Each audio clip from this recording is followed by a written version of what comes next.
Bom, boa tarde a todas e todos. Vamos dar início à terceira mesa do dia, né, Denise? E nós teremos 3 trabalhos de pesquisa sendo apresentados nessa mesa redonda. Cada pesquisador vai ter 20 minutos para apresentar o seu trabalho e, novamente, lembrando, nós vamos ser bem estritas com o tempo.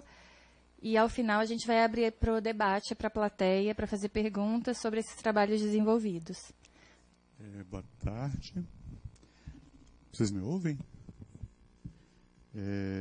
Bom, queria, obviamente, agradecer o convite, né, Denise, Daniele, o Euler, que eu encontrei, e, obviamente, a partir deles a todos e a todas que estão na organização. Eu vou ler, então, para não ficar dentro certinho do tempo. No fim de 2017, após minha segunda visita ao arquivo Mário Peixoto, aqui no Rio de Janeiro, recebi os diários inéditos de Mário, né, em cópia transcrita, e pelas quais eu agradeço, né, a confiança de Saulo e Aila Pereira de Mello e Felipe Fernandes, que coordenam o arquivo. E essa fala ela vai ser especificamente sobre o diário que ele escreveu na Inglaterra, em inglês, a partir de 1º de janeiro de 1927, por 8 meses, quando ele tinha entre 18 e 19 anos. Essa apresentação é fruto de uma primeira leitura. Não me interessou assim buscar, avaliar a veracidade do que é dito, né, mas encarar o diário, né, que é como um dado da sensibilidade, né, da forma de pensar em sentido do Mário Peixoto. 90 anos depois dos fatos acontecidos, é provável que todos os que são citados no diário já estejam mortos. Fora o perfil biográfico escrito por Saulo Pereira de Mello, em Limite, publicado pela Rocco em 1996, e Jogos de Armar, a biografia de Mário Peixoto, escrita por Emil de Castro, publicada pela Lacerda em 2000, até agora eu não conheço relatos de contemporâneos de Mário nessa sua viagem, ou mesmo as cartas que ele menciona em seu diário. Trata-se de um diário sem grandes fatos históricos, só algumas notas pessoais e de seu cotidiano. Sem grandes voos artísticos ou reflexivos, né, muito jovem, né, adolescente, não fala também de processos de criação. Embora haja referências durante o diário, ele está escrevendo romances e uma peça que parece ter sido ensaiada, caso essas tenham sido concluídas, né. A elas eu não tive assim acesso, né, ainda. Né. Desculpe. Se é que elas existem, que é uma questão do Mário meio complicada, assim, porque ele falava coisas que nem sempre existiam. Né. No entanto, o Mário Peixoto ele parece dar especial importância a escrever esse diário. Como no dia 1º de maio, ele é em inglês, eu não vou ler em inglês, eu vou tentar traduzir. Então não está bem traduzido, eu gostaria de ter tido mais tempo para poder melhorar, mas dá uma ideia do que ele escreveu. Né? É ele falando, né? Tenho ainda 3 meses para escrever meu diário. Depois disso, talvez não terei mais oportunidade. Quem sabe?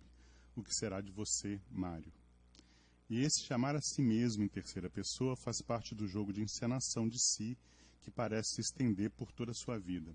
Sabendo que sua estadia de menos de 1 ano seria provisória, essa transitoriedade parece constituir uma permanente sensação de perda que povoa todo o diário. Ele dá adeus a cada mês como amigos. Esta sensação aparece traduzida de forma forte quando acontece o eclipse do Sol em 29 de junho de 1927. Ao não poder ver o eclipse solar por causa das nuvens e da chuva, a não ser por uma pequena alteração da luz, ele lamenta que o próximo eclipse será só em 1999 e que ele não verá, como de fato acontece. Ele morre em 1992, aos 84 anos. E mais, ele diz, né, confesso que sinto uma certa angústia pensando ao olhar pela minha janela que muitos olhos que estão vendo hoje o eclipse estarão há muito tempo mortos quando acontecer o próximo. Fim de citação. Né?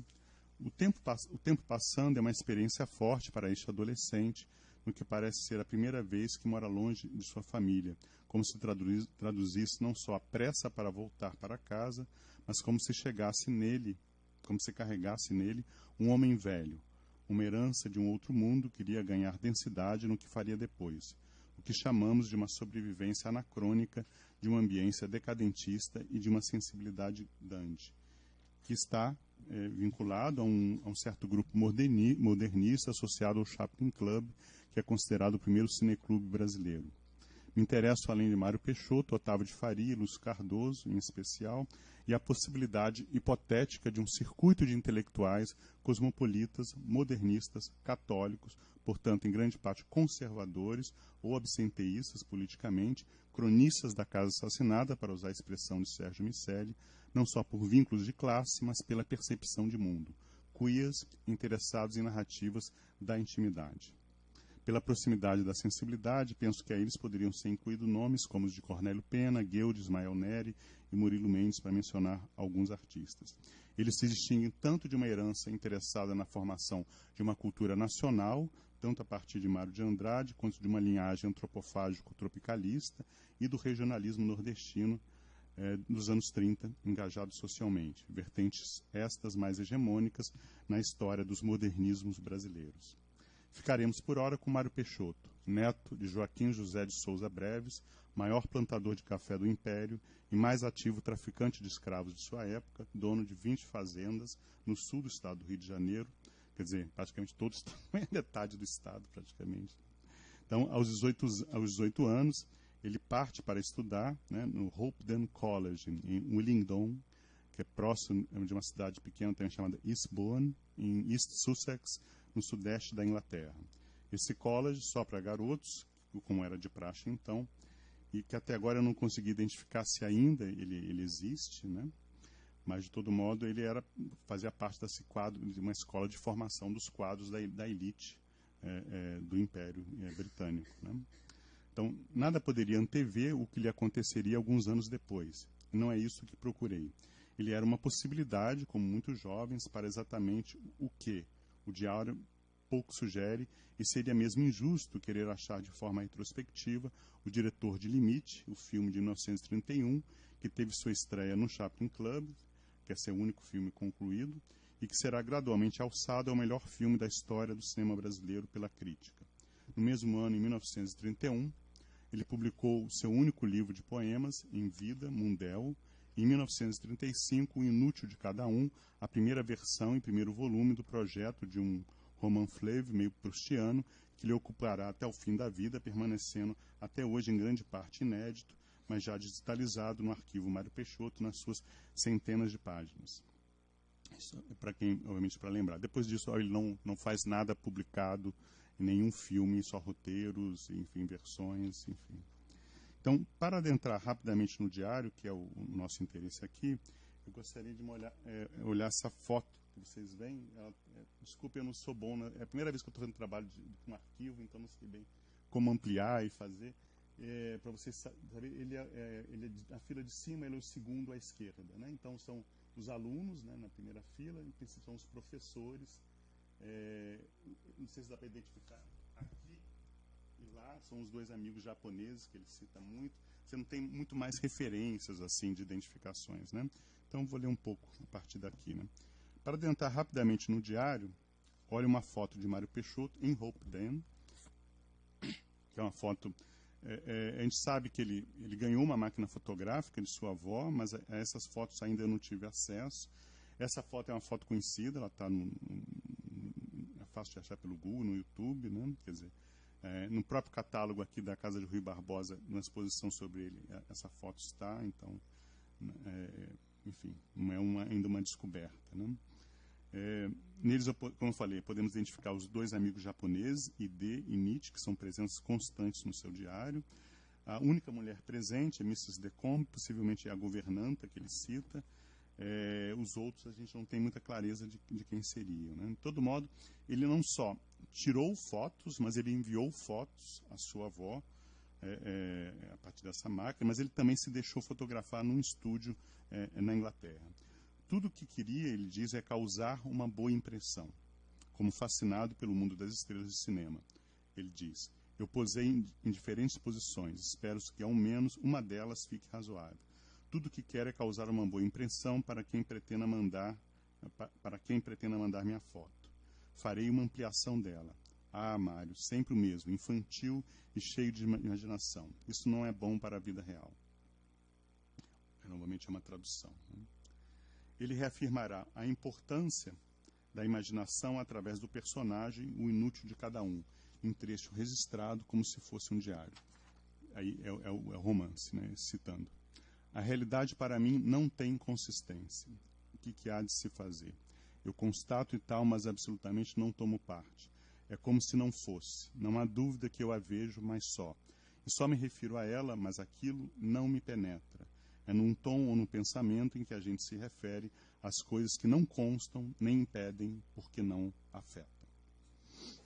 Mais do que mistura, essa indecedibilidade entre realidade e fantasia será importante por toda a sua vida, na ficcionalização mesma de sua existência, mas também na consciência da foto como produção de sua imagem, em consonância com o livro de Jamie Hovey, de 2006, A Thousand Words, Portrait, Style and Queer Modernism, livro sobre os intelectuais modernistas nos Estados Unidos e sua relação com a fotografia. Seu desejo de ser ator, né, o de Mário, talvez diga respeito ao desejo de ser outro e de encenar a si mesmo, como parece ao se referir, uma vez mais, em terceira pessoa. Não sou um desportista? Talvez você esteja tentando ser, Mário. Então, é só um exemplo possível. Né? Se as fotos, seguindo Hovey, foram espaços privilegiados de ser a expressão queer, homoerótica privilegiada no modernismo, não deixa de ser sintomático que justamente essas fotos parecem ter sido motivo de desagrado de sua família, pois em uma delas, como relata Saulo Pereira de Mello em entrevista à Folha de São Paulo em 14 de junho de 1998, estaria de mãos dadas com um de seus colegas. Em 26 de maio, né, de 2017, Mário Peixoto diz: recebi cartas horríveis de Cornélia e Olga. Minhas fotografias foram um verdadeiro escândalo na minha família. Estou quase louco e muito infeliz. Não entendo por que eles levaram essas fotos tão a sério. Espero que Nela, que é uma das primas, faça algo por mim. Não posso escrever mais e estou doente de desgosto. Tal estremecimento com a família parece persistir 2 meses depois, porque em 25 de julho ele diz: penso que deve haver algo errado com meu pai, porque foi há 2 meses que recebi a última carta de casa. Não quero saber mais tarde que tudo foi causado pelas minhas fotos. Essa parte da pesquisa dependerá de acesso a outras fotos desse momento, mas o caminho seria pensar a produção da pose como forma de construção da subjetividade, que teria ecos do dandismo numa estética queer definida pelo narcisismo. A autoconsciência, ao apreciar a si mesmo, estetiza, segundo Hovey, teatraliza e celebra o excesso, a homossexualidade e a perversão que ecoam do narcisismo. Fim de citação. Dessa forma, diferente de uma leitura formalista e impessoal do modernismo, tentaremos encontrar modos mais sutis de articular arte e vida. Podemos, por exemplo, falar sobre a vergonha, sentimento tão explorado pelos estudos queers nos últimos anos em contraponto ao orgulho. Vergonha, por exemplo, que aparece em Mário Peixoto por não jogar tênis bem, ou talvez por não pertencer, não fazer parte, que leva a uma reserva e timidez em que o espaço de liberdade e ousadia de dizer o que não ousa falar estaria no diário. Vergonha por não poder ver ninguém discutindo, ou para não incomodar os amigos que estão com visita. Por delicadeza, bem pode-se perder uma vida, como disse Rimbaud. Vergonha ainda pelo seu próprio corpo, como podemos observar em 21 de maio, quando ele se refere a um comentário de Miss Goldsmith, namorada de Nietzsche. É curioso porque ele só cita essa moça como Miss Goldsmith, nunca pelo nome. Todos os outros aparecem como prenome. Eu acho isso curioso. Né? Ele diz, né? Estou muito perturbado porque Miss Goldsmith me deu um conselho para ser menos efeminado. Penso que está certo porque algumas vezes pareço uma garota. Pensando comigo mesmo, digo que o meu exterior é feminino, em inglês girlish. Né? Meu interior só eu sei o quanto masculino. E curiosamente ele usa, mas ele não fala male, M-A-L-I, ele usa M-A-L-Y. Então tem até um deslocamento da masculinidade na própria palavra. Né? Esse assunto me preocupa muito. Não é defeito de ninguém ser gentil e delicado, tanto mais porque fui criado no meio de meninas. Mas de agora em diante vou me corrigir e agradeço muito a Miss Goldsmith. Fico muito feliz porque meu amigo não encontraria uma esposa com melhores qualidades. Esse medo do afeminamento, que pode ser entendido como estudado pânico da homossexualidade, que tem sua tradução mais visível no julgamento e condenamento a trabalhos forçados de Oscar Wilde, é que faria também o apagamento das fotos na sua história. Deixando de lado as fotos, por que ler um diário se não fosse para estudar o artista quando jovem? Por que estudá-lo dessa forma, se então ele não era ainda artista? Como ele fala em 25 de março de 1927, em seu aniversário de 19 anos. Realmente, até agora, não fiz nada que eu realmente quisesse. Gostaria de ser um ator. É tudo que eu quero nesse mundo, mas para isso não fiz nada.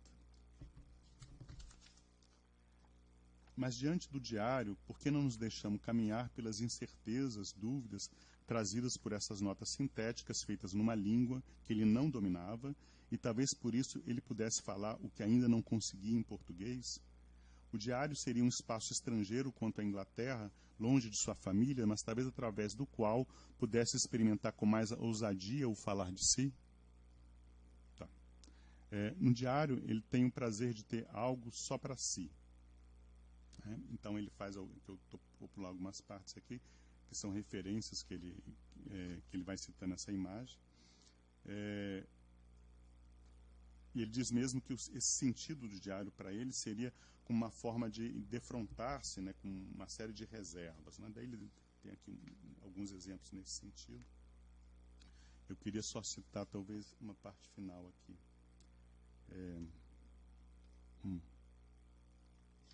Agora eu... Bom. Ele vai ter uma expressão que eu gosto muito, né, quer dizer, ele vai falar muito basicamente do vazio, da solidão, especialmente nos domingos, né? Ele vai se contrapor muito à presença dos amigos, que é uma outra parte que eu desenvolvo mais, mas que eu estou pulando aqui também. E a sensação do domingo, ela tem uma expressão que eu acho muito bonita, que eu acho que traduz muito o que eu gostaria de trabalhar mais nele, né? Que ele fala que nos domingos ele sentia uma série de calafrio que anda pelo meu corpo.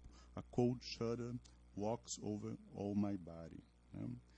Então, além disso, tem uma certa saudade que ele tem da fazenda de Santa Cecília, de sua avó, de Petrópolis, né? Quer dizer, então sempre há uma mistura entre fantasia e realidade.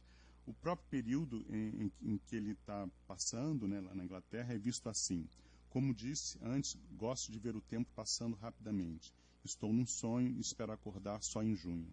Né? Então, essas misturas de tempos, de lembranças que estão no diário, né, quer dizer, fazem assim a nos perguntar, né, como nós podemos reler, né, reter, o que podemos reter desses escritos. Sem muitos fatos e outros depoimentos, como cenar uma história com tão pouco? Como encontrar esta solidão a não ser com outra solidão? Ou resgatar sensações como a do calafrio, que eu citei, ou de gostar de dias escuros e chuvosos, quando podia ir no cinema. Ele diz: gosto da escuridão, digo de dias chuvosos, talvez como esse em que nós estamos, né? Nos quais fico com boa disposição e pronto para qualquer coisa que venha. Gostei muito de hoje. Minha avó também gosta desses dias e me lembro com tristeza as muitas e muitas tardes no Brasil que passamos juntos no cinema porque estava frio, escuro e chuvoso. Deixemos então seguir as notas como os dias de um mundo há muito acabado, após a Primeira Guerra Mundial, que dilacerou a Europa, e 2 anos antes da crise de 1929, que enterraria muitas fortunas, levaria tantos ao suicídio e milhões ao desemprego e à pobreza. Mas não falo no que virá, ficaremos ao sabor do que é dito. Volto a olhar a foto, que é essa que vocês têm, com seus colegas, seu corpo posado, claramente afetado, magro e frágil, um ombro mais baixo do que o outro, o olhar enviesado. O que este corpo quer nos dizer? Já a epígrafe do diário nos indica um caminho, né? Quer dizer, que aqui seria um caminho que eu ia falar um pouco da questão da amizade. Eu só queria ler um último parágrafo para concluir, que é uma parte bastante longa das relações dele com esses amigos japoneses e, enfim, que eu acho que é uma parte interessante do ponto de vista de formação dele, né? Formação afetiva. Agora, onde que eu fui? Eu só quero ver onde que eu estou. Aqui. Enfim, o que fica desse período é um rapaz sensível, tímido, mas ousado, delicado, muito dependente dos amigos, sempre receoso em ofender, em que a ousadia parece estar mais na escrita do diário do que na vida. Ou talvez fosse a escrita que possibilitasse suas pequenas ousadias, né? Ele diz... bom, aqui tem mais exemplos, desculpem que ficou maior do que eu pensava. Bom, daí tem vários exemplos que eu tento contrapor, mas eu queria mais pegar o fim do diário, né? Que eu acho que daí eu terminaria. Em 5 de agosto, né, ele escreve, né, que essa ideia do fim do diário como um certo limiar, né? Mr. Ellis, que é o diretor, né, do college, né, ele diz, né, foi muito gentil em me levar e a Edu para almoçar no Trocadeiro. Que lugar maravilhoso. Depois fomos ao consulado brasileiro e a língua portuguesa me soou estranha. Ele não falou praticamente português esse tempo todo, né? Andamos por toda Londres e agora estou na cama, pensando e pensando bastante, porque tenho muito a fazer e não sei por onde começar. Se silêncio, exílio e ironia são as respostas que o artista, quando jovem, de James Joyce é capaz de dar com a chegada da vida adulta, a Mário Peixoto lhe resta o mar que atravessará na sua volta, o mar que ainda lhe trará outras imagens. A sensação de algo para sempre perdido no diário alcança sua maior força na imensidão do mar, do oceano, diante da pequenez e fragilidade da vida reencenada por seus personagens em limite, alguns anos depois, né? Então é isso. Obrigado. Boa tarde a todos e a todas. Eu também gostaria de começar agradecendo a Daniele, a Denise e o Euler pelo convite para poder estar aqui hoje com vocês, compartilhando nesse momento dessa experiência. Uma experiência não só de seminário, mas também uma experiência de Rio de Janeiro chuvoso, para a gente que é de Minas, né? Assim, não é essa associação que a gente faz com o Rio, né? Então, tem uma experiência completa. Bom, só explicando um pouco da discussão proposta, quando o Euler entrou em contato comigo, fazendo o convite pela organização, ele perguntou, né, o que eu pensava em trabalhar como uma discussão. E já há alguns anos eu venho trabalhando a questão da literatura de viagem. Eu acho meio difícil esse termo, primeiramente, literatura de viagem, porque muitas das vezes ele está relacionado com a ideia do relato de viagem. E eu acho que não é só por aí, eu acho que talvez a ideia seria literatura e viagem, porque vocês vão ver os exemplos que eu trabalharei, estão muito mais na ideia dos romances e como eles são perpassados pela temática da viagem, tá? Bom, mas... e nessas pesquisas que eu venho fazendo, nesses estudos que eu venho fazendo, é muito recorrente a discussão que esse lugar do viajante é masculino, né? É um lugar do homem.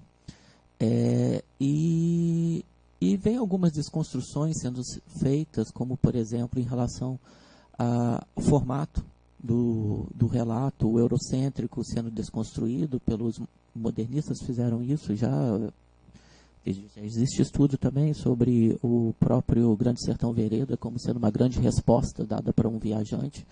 Então, existem algumas discussões a esse respeito que já são feitas.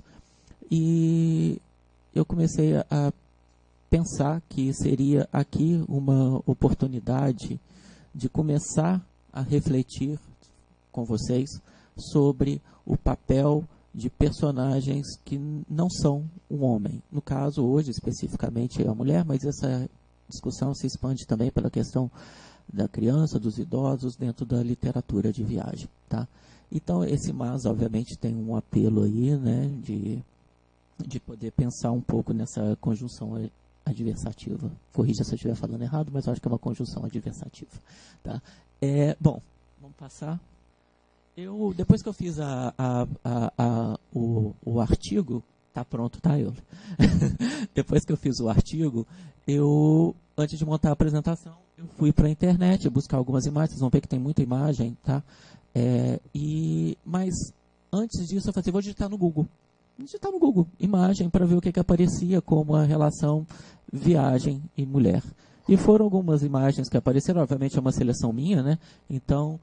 mas me chama muito a atenção porque o guarda-chuva é algo que os romances que eu venho lendo tem muito uma ideia do guarda-chuva. Essa é uma questão que eu não vou trazer uma resposta para vocês ainda, mas além de uma chuva, existe uma discussão sobre o guarda-chuva, uma ideia de proteção, talvez. Não sei. a mulher como sozinha com a mala, mas a saia, o salto alto, né, traz esse imaginário. Um outro que, essa daqui, eu acho que durante um tempo ficou muito famosa, essas imagens de uma mulher sozinha, mas um homem segurando pelo braço, me deixe ir ou não, né? Mas aí também tem uma outra discussão. A mulher no estereótipo de, ok, mas eu levo muita mala, né? Aqui embaixo uma ideia da mochileira, né? E aquela é considerada a primeira, eu esqueci o primeiro nome dela, mas é Benz, o sobrenome, a primeira viagem feita por um automóvel por uma mulher. De qualquer forma, existem algumas questões que passam esse imaginário do Google, não é isso que eu vou trabalhar, na verdade, mas só para poder introduzir um pouquinho esses imaginários da viagem. Eu lembro que, por exemplo, na minha época de faculdade, várias amigas, quando iam pegar carona, talvez vocês conheçam, tenham tido essa experiência, ou iam com colegas, amigos, homens, mas os homens colocavam elas na frente para pedir a carona, porque, tipo, o homem o motorista para a mulher. E depois eles vinham junto para pegar carona. Então existe todo o imaginário de qual que é esse lugar ocupado para a mulher, ainda mais sozinha na viagem, né? Mas no nosso caso mais é sobre a literatura. E aí, eu acho que duas questões que eu queria trabalhar com vocês, que é a questão de pensar o lugar da mulher na literatura de viagem. Um, obviamente, eu acho que é o mais, quando a gente pensa, é a casa, e o outro, o mundo. Esse é o lugar dela na casa e no mundo. Então, vou dividir minha apresentação nesses dois momentos, trabalhando como que a literatura ela pode ser vista, primeiro, muitas das vezes escrita por homem, e então qual é o olhar do escritor homem, né, da mulher, e depois como que algumas escritas femininas atuais e contemporâneas estão tentando criticar e desconstruir um pouco esse lugar consagrado por uma escrita masculina, tá? Eu acho que é inevitável a ideia de um teto todo seu, né, da Virginia Woolf, quando ela fala que a mulher ela precisa para poder escrever, ela precisa de ter um teto, né, no sentido de ter um espaço independente, privado, de tranquilidade, não ter que lidar com criança, coisas da casa, mas é poder se concentrar para escrever, né? E, obviamente, a questão do dinheiro, para poder também ter uma estabilidade, para poder se dedicar à escrita. E só assim que viria uma herança literária feminina, né? Eu acho, obviamente, que a necessidade de um teto, da questão financeira, né? Então ela fala muito dessa ideia do direito do teto, né? E eu acho que a gente pode pensar também no direito de ficar sem teto, no sentido de poder viajar independentemente, né? E aí pensando aqui agora eu estou lembrando mais uma vez do guarda-chuva como um teto na viagem. E essa conjunção que eu já falei com vocês, que é uma ideia de uma inquietação, que é uma frase recorrente, mas você vai sozinha, né? Que não se usa só para viagem, mas eu vou em algum lugar, mas você vai sozinha, né? Então, por que esse mas, né? Por que tem que tê-lo, né? Tá bom? Obviamente, também uma frase da Virginia Woolf, ela fala que sempre que se discute essas questões, eu acho isso fantástico, ela fala que pode-se apenas mostrar como se chegou a qualquer opinião que de fato se tenha. Pode-se dar apenas à plateia a oportunidade de tirar suas próprias conclusões, né? Então, vamos passar, por favor, Bom, uma coisa que eu acho que, como eu tenho que olhar para lá, eu vou tirar porque senão vai ficar toda hora picando a voz, tá? Tem um autor francês que vocês conhecem, que é o Didier Robin, que ele tem um livro muito bacana, que ele fala que existem dois arquétipos da literatura de viagem, que é, o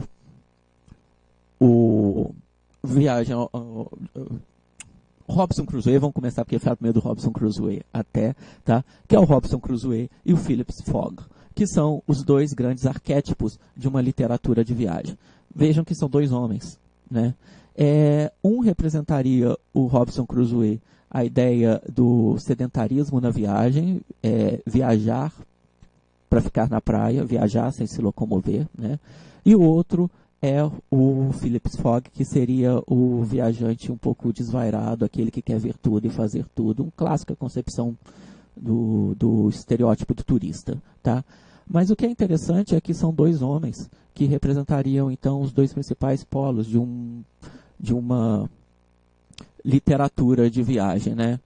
E depois, se você pensar, outras coisas vão vir na sua cabeça também, que o Robinson Crusoe, ele tem o Sexta-feira, um companheiro, né? E o Phillips Fogg também tem o Passepartout, que é tipo um mordomo francês, né, dele. E aí você começa a ver também que não é só o personagem principal que é masculino, mas aqueles que acompanham também são masculinos, né? E você tem uma outra questão aqui que é muito interessante, que eu fiquei pensando na ideia da fraternidade, que é discutida por Derrida, a fraternidade como sendo uma fraternidade como sendo uma relação de uma certa forma homoerótica que exclui a mulher. Esse seria um certo conceito dele de fraterno, o que é ser fraterno, né? E uma outra questão aqui também que chama a atenção é que alguns autores, inclusive, vão tentar justificar, eu acho isso impressionante, vão tentar justificar por que a literatura de viagem é masculina. E vão pegar, de uma forma um pouco estranha, mas na origem de algumas palavras, uma filologia um pouco bizarra, que a palavra travel e travail teriam a mesma origem, e como travail seria uma coisa masculina do mundo, então, obviamente, a viagem ela tem que ser masculina, né? O que exclui, com essa justificativa, todo o universo, não só o feminino, como também das crianças, que são excluídos do universo da viagem, porque elas também não, ou eles também, as crianças, né, não trabalhariam, né? Então, por isso que é uma justificativa teórica, tentando teorizar a exclusão do feminino, né? Tá? E onde a gente vai encontrar a mulher? Pode, por favor. Mas a mulher, ela é, de fato, não presente na literatura de viagem? Não, ela tem um papel na literatura de viagem, tá? Ela tem um papel que a gente pode pensar que é um espectral, tá? Mítico, da hospitalidade, aquela que guia, aquela que ampara, e no sentido materno, tá? Eu acho que esse quadro aqui é uma iconologia que o Cesare Ripa ele tenta fazer a representação, né, de vários sentimentos. E olha a hospitalidade como ela é representada, né? É uma mulher que está abençoando o peregrino e alimentando a criança, né? Então ela tem esse símbolo protetor. Existe em Tiradentes, na cidade de Tiradentes, em Minas Gerais, o Museu de Santana. E o Museu de Santana é dedicado às estátuas barrocas de Santana, tá? E é interessante que em determinado momento, quando você vai no museu, ele fala o seguinte, tem uma passagem, tá? Que ela fala o seguinte: para os homens que se lançavam solitários em terras desconhecidas, deixando longe suas famílias, nada mais apropriado do que o culto à grande mãe ancestral. Então, a mulher aparece na literatura de viagem como sendo essa força protetora do viajante, uma entidade protetora, tá? E eu acho que no Brasil nós teríamos essa ideia do culto de Santana. Uma outra forma que ela aparece, eu acabei pensando depois, tá no texto, mas eu não coloquei aqui, uma segunda forma, essa seria a terceira. A mulher como o perigo da sedentarização do masculino. A mulher é o canto da sereia que tenta impedir que o homem vá ou continue indo. É como se existisse uma ideia entre virilidade e mobilidade. E a partir do momento que a mulher entra tentando coibir esse movimento masculino, seria um processo de emaculação do homem. Eu acho que a gente tem isso recorrente na Odisseia, porque você tem a sereia, você tem Circe, você tem a Calipso, tá? Mas você tem alguns exemplos que eu vou trabalhar da literatura brasileira lá na frente também, tá? Então esse seria um outro papel. E um terceiro papel dedicado à mulher na literatura de viagem, obviamente, é o mais consagrado, né? Que talvez no primeiro momento a gente pense nele, é o da casa, né? E aí você tem a ideia da Penélope, por exemplo, também numa Odisseia, né? Você tem a Madame Bovary, que o desejo de evasão, ela tem passagens que ela faz, ela tem desejos de evasão e, obviamente, isso está relacionado com a viagem, né? E então a viagem seria esse desejo não realizado pela mulher, tá? que estaria dentro de casa. O que eu acho, essa parte de Creontes, quando ele fala, por exemplo, na tragédia grega de Sófocles, tá? Antígona, na Antígona. Quando ele faz essa passagem, agora falam para Antígona e Ismênia, que são irmãs, né, que são são irmãs e são filhas de Édipo. Ela fala, agora ficarão reclusas como mulheres que são, em vez de andarem por aí livremente. Né? Eu acho que é um resumo bom, assim, dessa ideia. O que eu acho interessante, e eu falo aí especificamente da Antígona e da Penélope, é que elas não são seres passivos, elas não são seres que estão felizes nesse papel. Por exemplo, eu acho interessante, eu reli há pouco tempo a Odisseia, isso me chamou a atenção porque, por exemplo, em algumas partes da tradução, Odisseu é chamado assim, divo Odisseu engenhoso. Essa palavra engenhoso porque Odisseu, obviamente, não era da força, ele era do intelecto, né, da esperteza, ele se dava bem pela esperteza. E em algumas passagens, poucas, mas Penélope engenhosa. A Penélope também era um ser engenhoso. Intelectualmente, ela era muito parecida com o Odisseu, tanto que ela costurava de dia, descosturava à noite. Ela tinha estratégias para lidar com o universo dela, mas que era o universo da casa, né?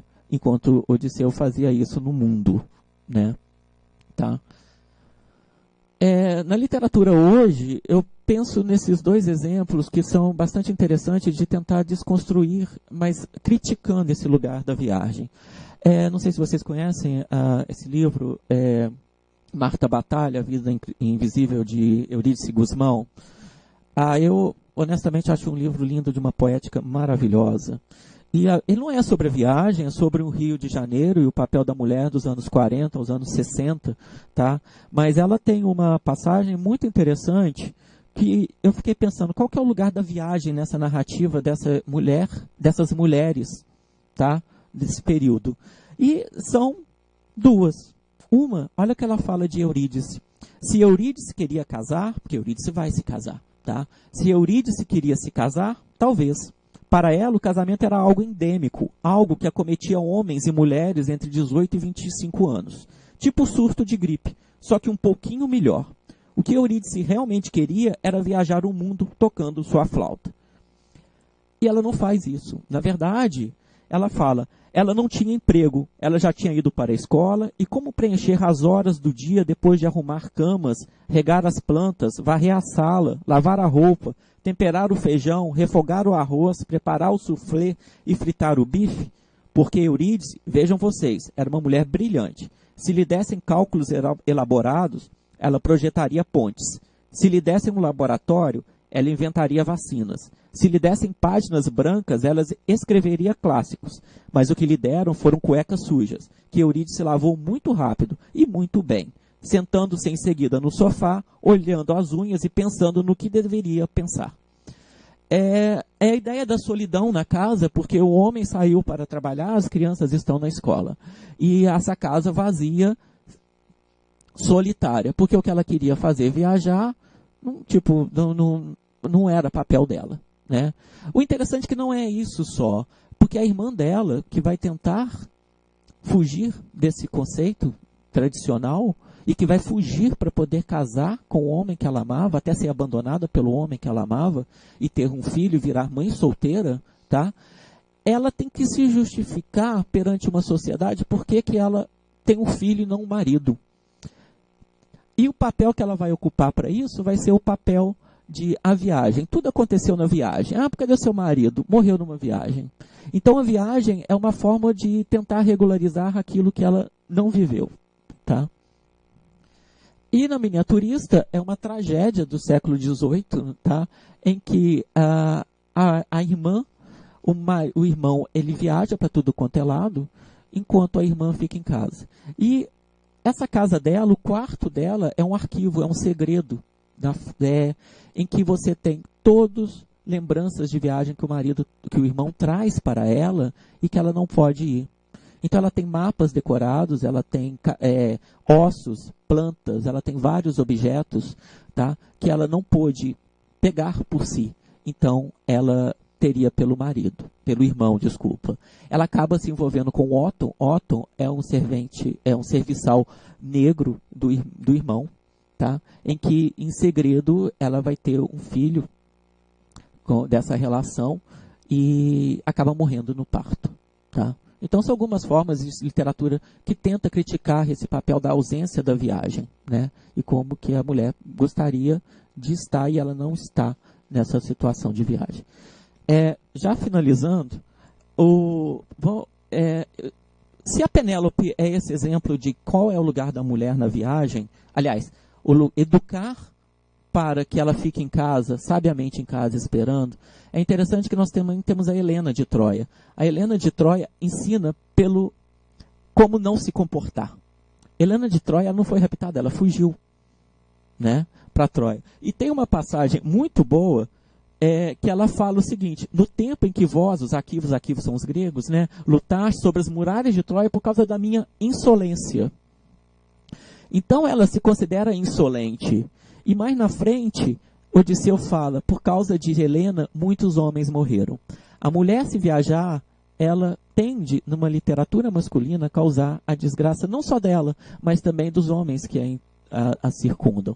Eu acho que isso está muito claro nesses romances todos, que foi o que eu trabalhei que foi talvez uma origem disso tudo, na minha tese, que foram os 10 romances da coleção Amores Expressos.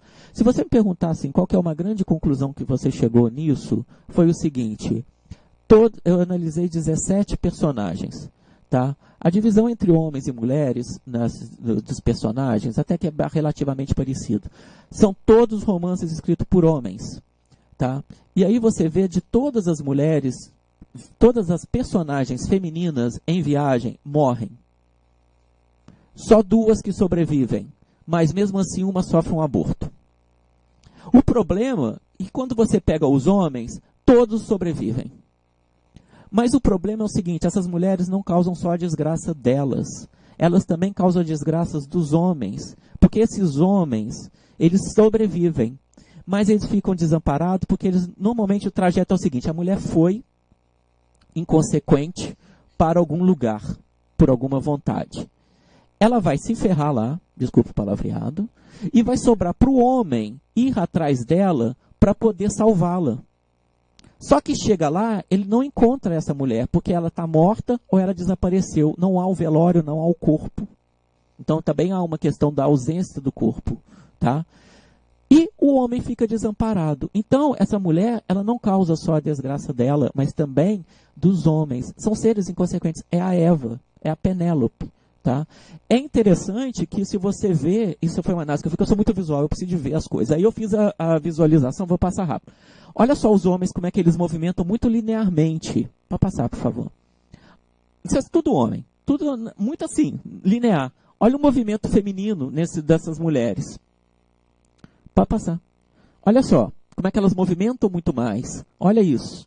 Elas se movimentam pra caramba. As mulheres, nesses romances, elas andam muito mais do que os homens. Mas, em compensação, elas se prejudicam e prejudicam os homens. Eu fiquei pensando, para terminar, no papel que não tem, são 17... Pode passar, por favor. E aí acabo. São 17... escritores que foram enviados para o exterior para escrever esses romances, Amores Expressos. 10 até agora foram publicados. Vai sair agora o 11º, mas só de literatura masculina. Só 3 mulheres foram convidadas para esse projeto. Ou seja, 14 homens, 13 mulheres. Nenhuma mulher publicou até agora. Cecília Janetti tentou publicar, mas foi recusado pela Companhia da Letra. Então a gente não tem, tá? A gente não tem um olhar feminino sobre a viagem nessa coleção. Mas Rakuchicha foi publicado logo em seguida, logo na mesma época, por Adriana Lisboa, que também faz parte da coleção. E a Adriana Lisboa foi para o Japão, não pela coleção, ela foi para Paris na coleção, e escreveu um romance. Eu fiquei pensando se isso é uma suposição, obviamente, mas já que é uma literatura de uma autora que faz parte da coleção, né, o que seria, o que ela traria, pelo menos em Rakuchicha, o que a gente vê aqui como uma literatura feminina? É uma mulher que não viaja sozinha, ela viaja com um namorado que ela conhece por acaso, vamos dizer assim, mas ela opta por ficar sozinha, em que o outro, enquanto o namorado, não é nem namorado, é um ser quase desconhecido, vai para Tóquio, tá? O que é interessante nessa narrativa, que eu acho, é que esse processo da viagem dela não é uma viagem de problematização, é uma viagem de cura. Tá? Eu acho que se a gente comparar com os demais autores, o que acontece? São aquelas 10 obras, são romances que contam como um problema foi construído, como a mulher construiu um problema. A verdade é essa. Essa literatura, especificamente dela, busca entender como que a viagem... O problema já aconteceu. No caso dela foi a morte da filha de 7 anos. Como que a viagem funciona como um processo de cura. E o interessante é que, no final, ela se busca não aceitar a morte no sentido de... Não, ela busca aceitar a morte, ela busca aceitar o vazio dessa morte. A professora, mais cedo, Ana Chiara, ela faz uma pergunta que eu achei fantástica. Ela fala assim, como pintar o vazio? Por que era alguma coisa e não nada? Na coleção, eles estão sempre buscando alguma coisa. Nessa literatura, que está na mesma de Machamba, que eu não vou entrar, mas é bastante interessante, é uma aceitação do nada. A viagem serve para aceitar um nada existencial, que o homem, pelo menos, não consegue dar conta e aceitar. Tá? Isso seria uma das conclusões de uma reflexão sobre essa literatura. Né? Bom, é isso. Tentei expor, depois a gente vai ter mais tempo para conversar, mas são algumas reflexões para a gente pensar nesse papel feminino. Boa tarde para todo mundo. Primeiro, assim, como é a tradição, eu vou agradecer o convite, agradecer a Denise, o Eilo, a Daniele, que é minha colega lá do PPG da Unigran Rio. E eu faço pós-doutorado na Unigran Rio e desenvolvo lá uma pesquisa que relaciona 2 artistas, a Estela do Patrocínio e a Carol Dalfarras, que é uma artista que trabalha com o slam. Não sei se vocês conhecem o slam, mas o slam é uma batalha de poesia que acontece nas periferias, principalmente aqui no Rio de Janeiro tem bastantes movimentos, que eles se encontram, o artista vai para a roda, e eles falam uma poesia oral ou lendo, e um júri dá uma nota. Então, assim, tanto a Estela do Patrocínio quanto a Carol Dalfarras, essas relações poéticas entre as duas, é baseado na oralidade. Então, assim, quando eu fui chamada para participar daqui, eu pensei o que eu poderia trazer, já que tem 4 meses que eu comecei o pós-doutorado, assim, a pesquisa está bem no começo. E aí eu pensei, era algo que estava me instigando no momento, que era a ideia do espaço. O espaço em que esses jovens se reúnem e fazem poesia, né? Então tem também essa ideia de lugar de marginalidade. E o espaço que eu pensei para trazer aqui para discutir um pouco e apresentar é o espaço da laje. E eu acho que essa ideia do lugar é importante, porque aí eu vou começar a ler um pouquinho aqui, para depois a gente ver algumas imagens. Para pensar também a ideia do corpo na cidade, ou do corpo da cidade. E também das estratégias de resistência e de ressignificação desses lugares. Quando pensamos no corpo na cidade, precisamos pensar que corpo é esse e de qual cidade falamos. Porque existe uma cidade para mim, que sou mulher, que sou negra, e existe uma cidade para um outro que não sou eu. Porque nesta relação entre corpo e cidade, não há uma neutralidade ou uma suposta universalidade. Não há sequer as mesmas possibilidades de trânsito de certos corpos nessa cidade. É fácil visualizarmos essa questão do trânsito quando pensamos, por exemplo, aqui na Zona Sul, que a gente está aqui na casa de Rui Barbosa, as notícias que eram muito comuns no ano passado, das invasões e revistas nos ônibus da linha 474, que liga o bairro periférico do Jacaré e as regiões próximas, como a favela do Jacarezinho, Manguinhos e Benfica, às praias da Zona Sul. Foi um momento assim muito tenso aqui no Rio de Janeiro, assim, no verão de 2017, porque esses ônibus eram parados sempre e os jovens tirados e revistados. Então, assim, era um grupo que era muito visado, né? E tinha um certo horror na cidade quando esse ônibus se aproximava, né? E o problema que era urbanístico, né? Que a gente está falando de trânsito e também de questão social, geralmente ia como solução medidas separatistas para impedir que esses corpos perigosos, né, cheguem a esses lugares privilegiados. Solução muito bem aceita por esses outros corpos que sentem que pertencem genuinamente a esses lugares. Porque, eu não sei se vocês lembram, a solução era acabar com a linha, né? Então, assim, impedir que esses corpos chegassem aqui na Zona Sul.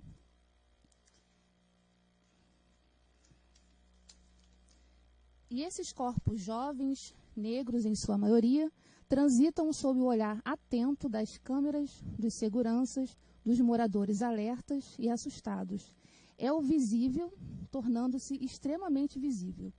Então, assim, existe uma ideia de que os corpos negros são invisibilizados, uma discussão nesse sentido, mas também existe uma discussão que esses corpos negros são muito visíveis, na verdade.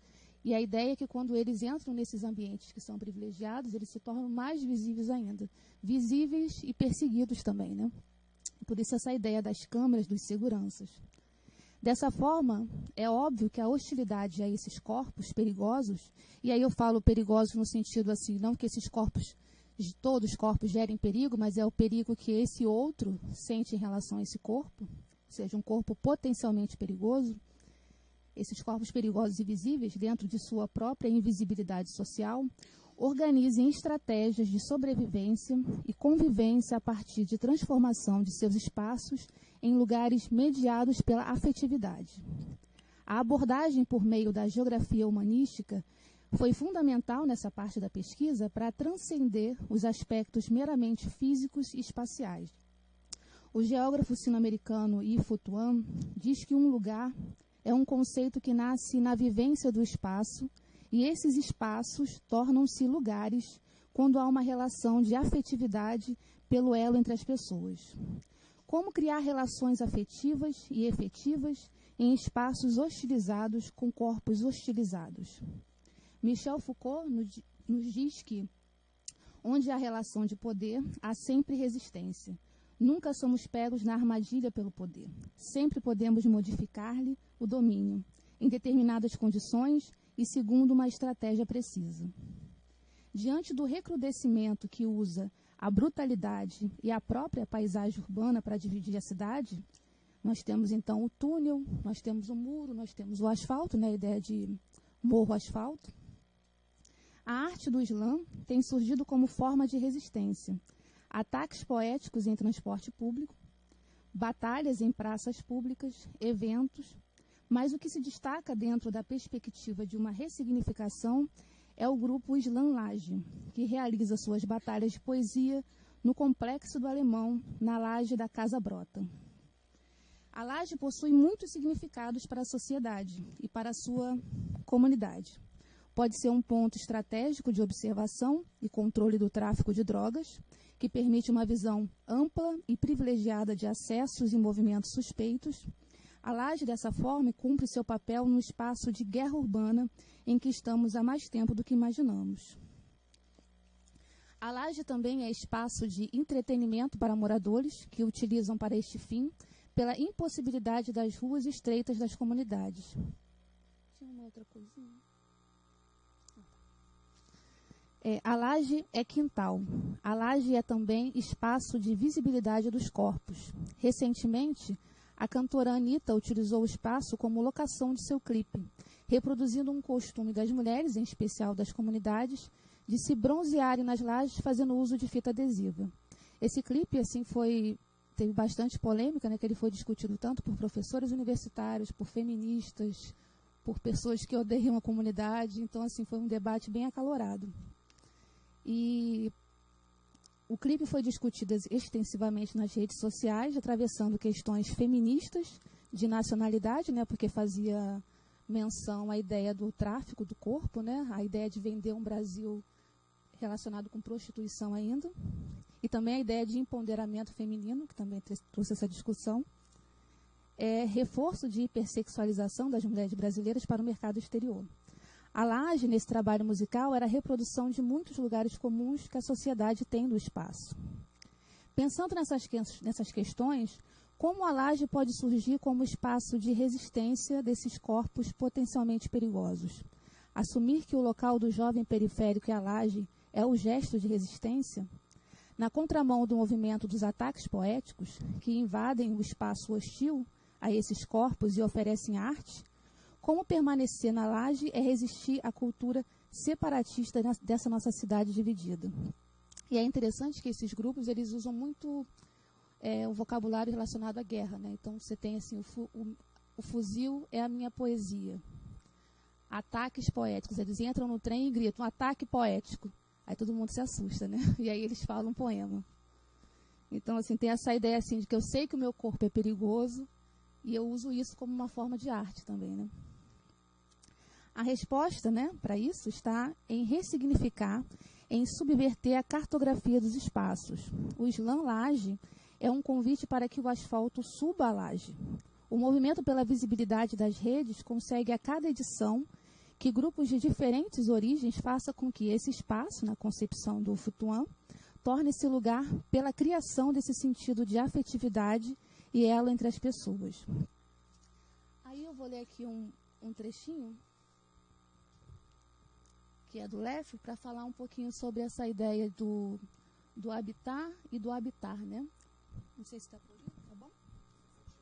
É melhor, né? O ambiente é o conceito dessa relação complexa entre o habitat e o habitar, que integra as condições no meio, as possibilidades de ocupação social do território. O habitat é o substantivo passivo que suporta o verbo ação de habitar. No habitar conflui a natureza, que estabelece suas condições de suporte, e o desejo que mobiliza as formas de ocupação cultural do espaço. O habitado é o lugar significado por experiências subjetivas, lugar de vivências construídas com a matéria da vida. Essa citação é só para a gente pensar nesse sentido de ressignificação que esses jovens querem fazer com o espaço da laje, né? Tirar essa ideia da laje como espaço de guerrilha urbana e transformar essa laje em espaço de poesia e de arte, né? No campo jurídico, há uma expressão chamada o direito de laje, que está relacionada à procura e compra de moradia, onde o morador pode vender o direito para alguém construir em sua laje. É fácil de entender essa lógica quando pensamos no crescimento vertical e desorganizado das comunidades do Rio de Janeiro. Mas esse direito de laje também pode abrir para um desdobramento de sentido. Quando pensamos em direito de laje, podemos pensar também no direito que este grupo, em especial o Slam Laje, adquire de ressignificar esse espaço, tornando-o lugar de resistência. Se a laje na guerrilha urbana é local de maior visibilidade para controlar os passos daqueles que pretendem invadir esse território, a laje é também espaço de visibilidade para os corpos negros perigosos. As ferramentas proporcionadas pela internet permitem que os eventos sejam transmitidos ao vivo pelo Facebook, como o nosso aqui, né? Alcançando um público que está além desses espaços, né? Então, assim, existe uma ideia de perigo, né? Você tem que ir até o Complexo do Alemão para assistir os eventos, né? Então, isso cria um impedimento para as pessoas que têm medo desses espaços. Mas com a internet, com o Facebook principalmente, eles transmitem todas as edições e cria-se um público que assiste de casa e começa a ressignificar também de casa a ideia de laje, de comunidade, de poesia. Os inúmeros vídeos das batalhas poéticas, além do registro fotográfico dos eventos, que traduzem uma poesia, aqui usada no sentido comum, tornam para esse espectador distante uma ressignificação de um espaço marcado social e urbanamente como um dos mais violentos do Rio de Janeiro, o Complexo do Alemão. O espaço torna-se lugar pelas relações afetivas que a ação do grupo imprime. Aí eu queria mostrar algumas fotos. Aqui a gente vai passar, nesse primeiro momento, as fotos da ideia estereotipada da laje, né? Então a gente tem o tráfico ocupando a laje, né, como aquele lugar de observação que eu mencionei. Pode passar. A ideia de lazer, que aí é o jovem com a pipa. Pode passar. E aí tem um pouco do estereótipo da laje, né, que alguns artistas usam para poder passar uma ideia de integração à comunidade. Olha como eu sou parte, como eu sou humilde, né? E aqui tem a Anitta, que também vendeu essa ideia, né, de corpo hipersexualizado, né, usando a ideia da laje, né, a ideia do bronzeamento. E aí agora eu vou mostrar algumas fotos que são publicadas na página do Slam Laje, Esse é o logo deles. Para a gente pensar como que a comunidade consegue se enxergar dali, né? Que isso é uma produção deles ali. Né? E aí são os encontros, né? Que vocês veem um público bastante diverso, em que esses três aqui, até aqui nesse canto, a MC Martina, que é a mais conhecida, que eles lideram esse grupo. Pode passar. Essa é a Carol Dalfarras, aqui eu estudo no pós-doc. E aí vocês veem assim, tem bastante jovens, né? Tem adultos também, mas também tem crianças, como a gente viu na primeira imagem, que reforça essa ideia de afetividade, né? Pode passar. E aí o jovem lendo a poesia dele. Pode passar. E esse aqui é uma foto muito fofa, né? Porque é um bebê fazendo parte da Batalha do Passinho, né? Deve ter ganhado, com certeza, né? E aqui eu vou citar o Tuan, que ele tem umas discussões muito interessantes que estão me ajudando bastante para pensar sobre a ideia da laje. Deixa eu tirar o microfone. Para falar esse conceito de topofilia dele, né? A topofilia é um neologismo útil quando pode ser definida em um sentido mais amplo, incluindo todos os laços afetivos dos seres humanos com o meio ambiente material. A resposta ao meio ambiente pode ser basicamente estética. Em seguida, pode variar do efêmero prazer que se tem de uma vista até a sensação de beleza, igualmente fugaz, mas muito mais intensa, que é subitamente revelada. A resposta pode ser tátil, o deleite ao sentir o ar, água, terra, mais permanentes e mais difíceis de expressar. São os sentimentos que temos para com um lugar, por ser o lar, o locus de reminiscências e o meio de se ganhar a vida. E aí, para fechar a minha apresentação, eu sempre gosto de mostrar o trabalho dos artistas lá do Slam Laje, porque eu acho que eles falam muito melhor do que eu. E eu trouxe a Mariane, que ela fez uma apresentação numa das edições do Slam Laje. Vou apagar as mentiras contadas sobre mim. Estou viva aqui. Meu nome é Chica da Silva. Me chamaram assim. Sou a escrava mais conhecida desse país. Fiz do comendador de Minas Gerais o homem mais rico de sua época. Mas quando falam de mim, Chica, aquela prostituta cruel, Chica, aquela mulata escura, sou preta, inteligente, livre, ambiciosa, estratégica e astuta. Mas para os mais próximos da história, puta. Puta aos 11 anos, quando o senhor de engenho me estrupou. Puta aos 16, quando o comendador salivou o meu corpo e me comprou. Puta é muito redundante a negro, repararam? É por isso que eles te elogiam assim. Que negra linda, que negra inteligente, que negra charmosa, que negra limpa, que negra fina, que negra exótica. Perceberam que adjetivo ruim é redundante a negro? E aí a gente não precisa repetir. Ladrão, mendigo, escravo, sujo. Cadê o negro antes? Cadê o meu direito de ir e vir? Cadê o meu direito de ficar aqui? Cadê? Cadê? Mas eu vou escrever a minha história assim, como Francisca, a maior contrabandista desse país.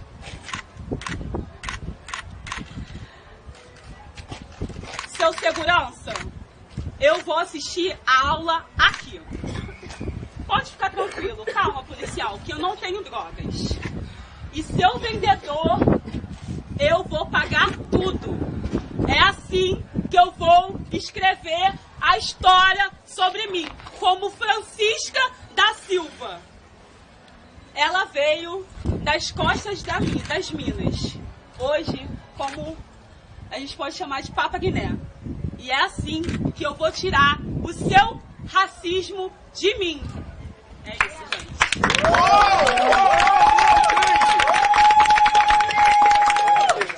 Juradas, notas. Era isso, gente. Muito obrigada, tá? quem quiser se inscrever, eu peço que venha aqui na frente fazer a pergunta, por favor. Eu queria fazer uma pergunta para o Denilson. Eu fico muito curiosa para ler o trabalho do Denilson, que eu também trabalho com diários. E ultimamente eu tenho lido 3 diários, que são os diários do Lúcio Cardoso, né, que você citou também, do Valmir Ayala e do Harry Lau. Só que, pelo que eu entendi, o Mário Peixoto escreveu na década de 40, não foi isso? 20.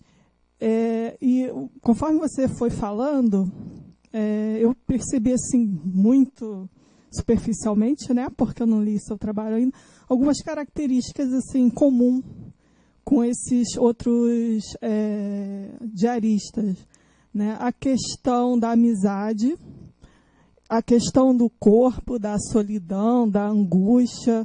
Então, eu queria que você falasse um pouquinho mais disso no Diário do Mário, e se ele...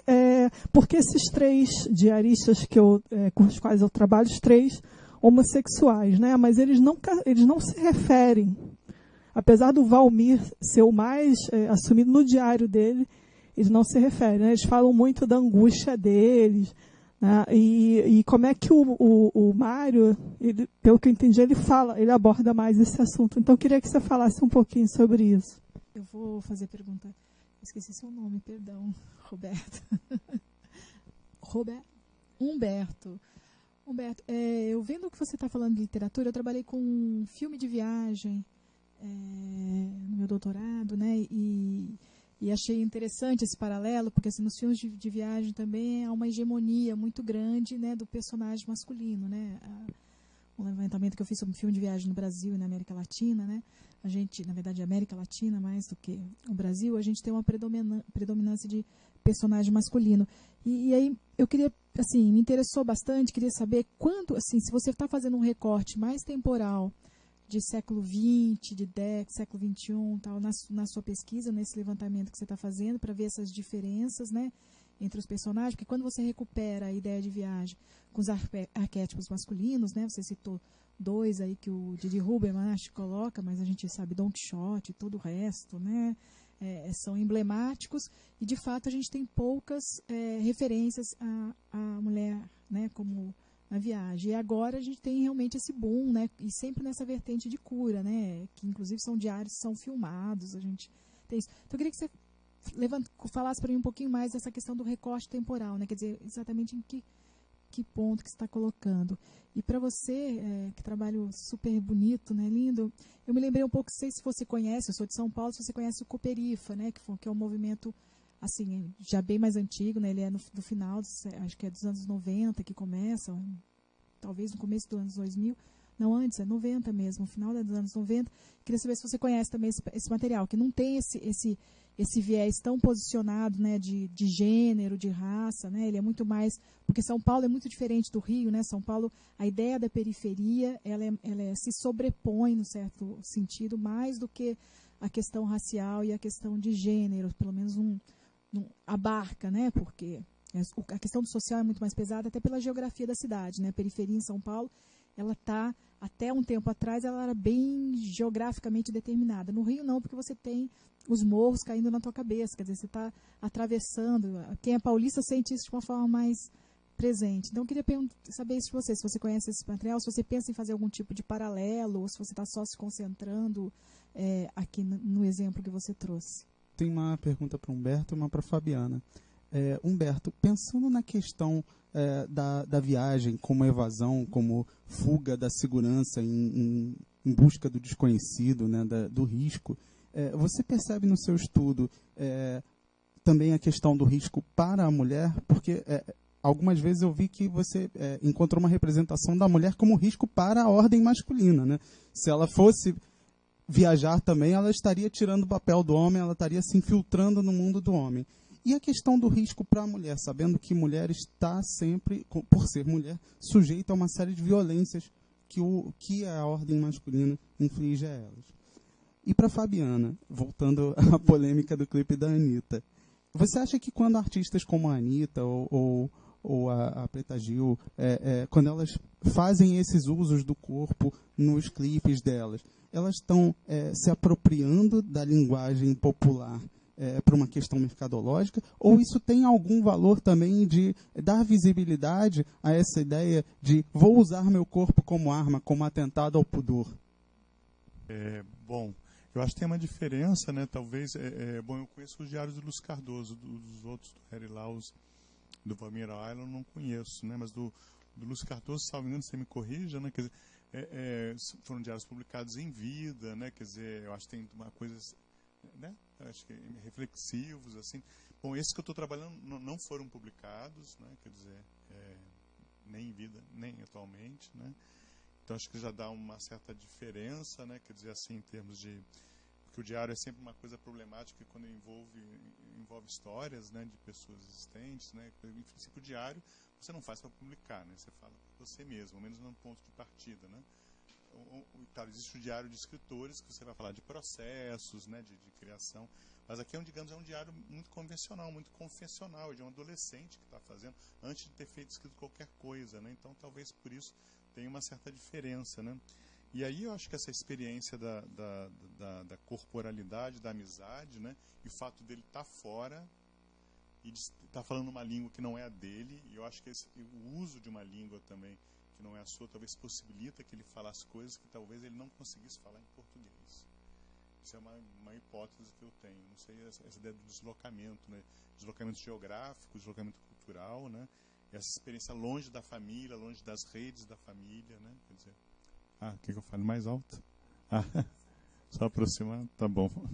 Então, acho que é isso, assim, eu acho que e a própria ideia dessa presença da questão da amizade, ela se dá porque isso acho que é o que me interessa, essa ideia que existe no modernismo, né, uma rede afetiva que eu acho que é pouco explorada, né, quando você fala nos grupos de intelectuais, né, especialmente no modernismo do Rio de Janeiro. Uma parte da história que tem é o modernismo paulista e de Recife, né?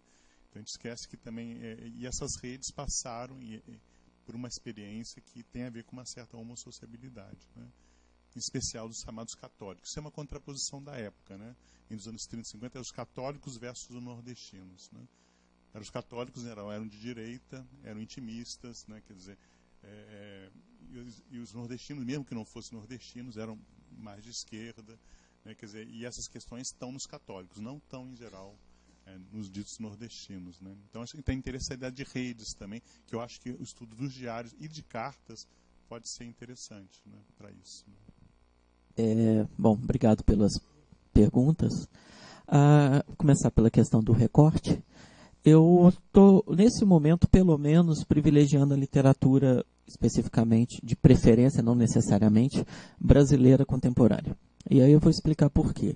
Porque esse projeto de tentar pensar como esses personagens de imagem estão na literatura de viagem, ele vai junto com outro projeto meu, que é tentar desenvolver um certo conceito de viagem de escrita literária, que seria basicamente tentar perguntar o seguinte: viajar é necessário para construir uma experiência literária desses autores?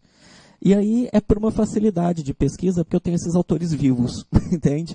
Para poder ir até eles e conversar, porque são um tipo de recorte de pessoas, de escritores e escritoras que tiveram uma experiência ou no exterior, ou mesmo no Brasil, não para escrever relatos, que nem eu falei, para escrever romances.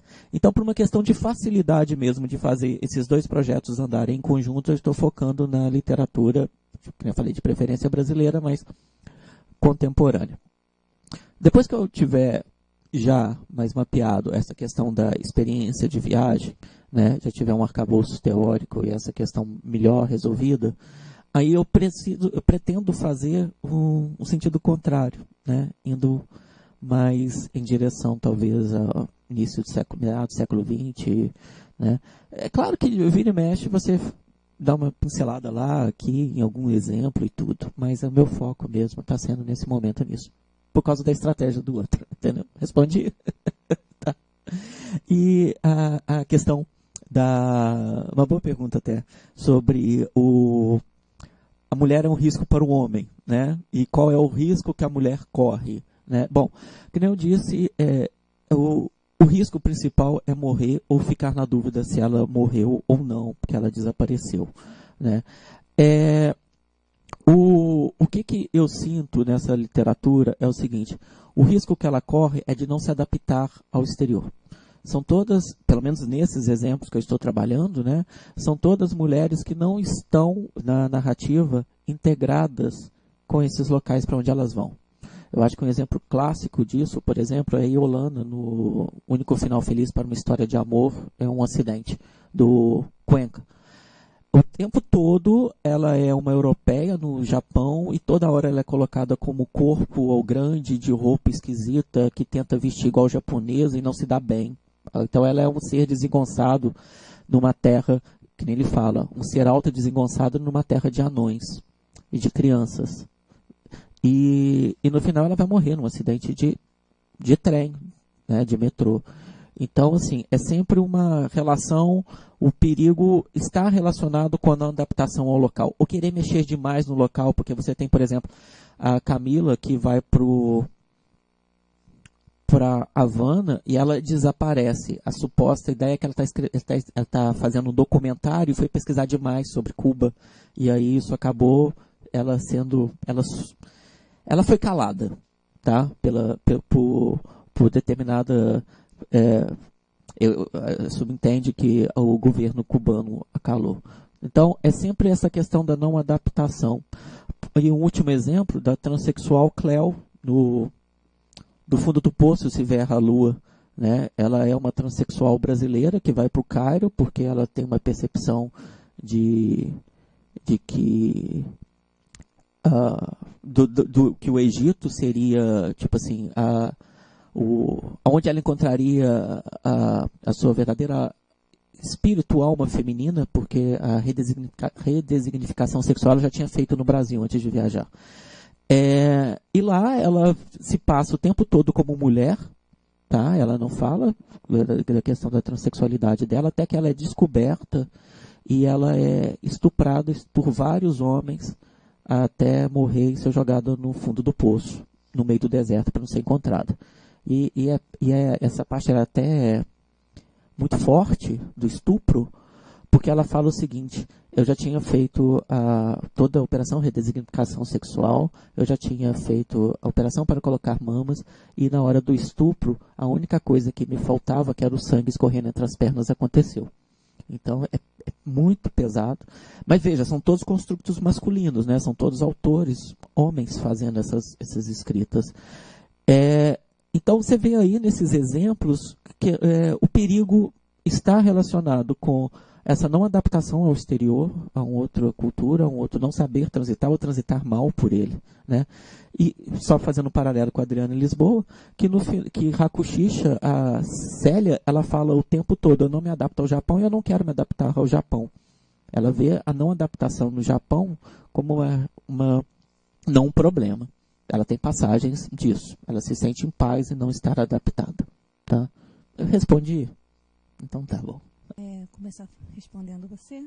Eu conheço um pouco o movimento, mas assim, para essa pesquisa eu optei por ficar no Rio de Janeiro, porque assim, aqui tem alguns grupos assim, são bem numerosos, eles têm uma produção muito grande, né? Que tem esse slam laje, tem poetas favelados, tem slam resistência e slam das minas. E aí, como eles fazem eventos quinzenais, mensais, e com grupos de 10 apresentações, assim, 10 apresentações por evento, eu achei que era uma produção já bem numerosa, né?